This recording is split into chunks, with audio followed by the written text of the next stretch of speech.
The moment the voice entered Kofi's heart, the midnight market began to die. The floating lanterns burst into showers of blue sparks, the stores of shadow crumbled into black dust, bottles containing stolen memories shattered, lost laughter escaped into the night, forgotten dreams flew across the sky like glowing birds all around him. Merchants screamed in panic. The market had existed for centuries, but now its foundations were breaking apart. The ancient bargain that fed it was ending. Kofi turned toward the forest path. Freedom was only a short distance away. Then a thunderous voice shook the marketplace. "You will not leave." The trickster merchant rose into the air. His body expanded until he towered over the entire market. Thousands of trapped faces emerged from his skin. The faces cried out in fear and sorrow and regret. Some had been trapped there for hundreds of years. Others had forgotten their own names. The creature's silver eyes burned with fury. "No one takes what belongs to the midnight market." Dark chains erupted from the ground. They shot toward Kofi like angry snakes. Kofi ran. The collapsing pathways cracked beneath his feet. Behind him, chains smashed through stores and lanterns. The voice glowed inside his chest, guiding him, protecting him. Every time a chain came close, golden light pushed it away, but the trickster was relentless. "You cannot escape. Your grandfather couldn't. Your ancestors couldn't. What makes you different?" Kofi leaped across a collapsing bridge of black mist. The abyss below seemed endless. A single mistake would mean eternal imprisonment. For a moment,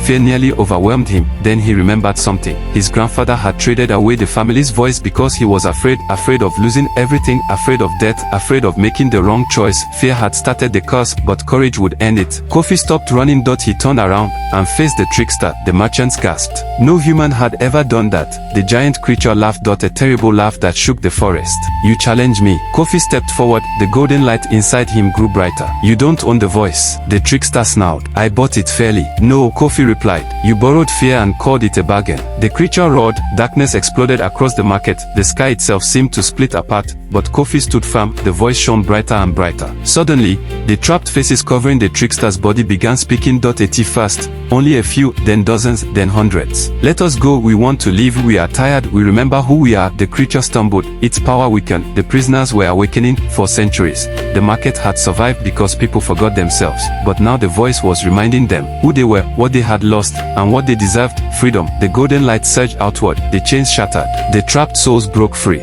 Thousands of glowing lights rose into the sky. The midnight market trembled violently. The trickster screamed, and for the first time the ancient creature felt fear. A second rooster crow echoed through the forest. Then a third, the final CockCrow. The sound rolled across the land like thunder. The market froze. Every shadow stopped moving. Every lantern went dark. The trickster looked upward. Its silver eyes widened. No, the darkness holding the market together began to unravel. The creature's body cracked. Pieces of shadow broke away and dissolved into mist. The trapped faces smiled, then disappeared into the dawn.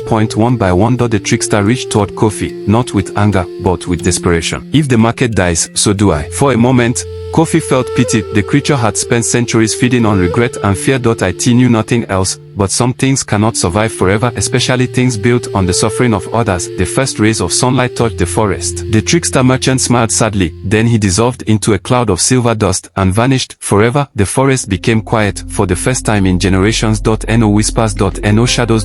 No hidden bargains. Only birdsong and morning light. Kofi walked out of the forbidden forest. As he approached the village, something felt different. People looked at him, really looked at him. They listened when he spoke. The elders greeted him with respect. Children followed him through the village. Neighbors smiled warmly. The curse was gone. The voice had returned, not just to Kofi, but to his entire family. For the first time in generations, their name carried honor again. Yet Kofi understood something important. The voice was not power. It was not wealth. It was not fame. It was trust, integrity, respect, and true truth and courage. Things no market should ever be allowed to sell. Years later, Kofi became one of the village's most respected leaders, but he never spoke of his victory with pride. Instead, he taught every child the same lesson. There will always be midnight markets in life. Places that promise easy answers, quick wealth, instant power, effortless success. But every shadow bargain has a hidden cost, and some prices are too high to pay. The children would ask, "What happened to the midnight market?" Kofi would smile, then point toward the sunrise, and say,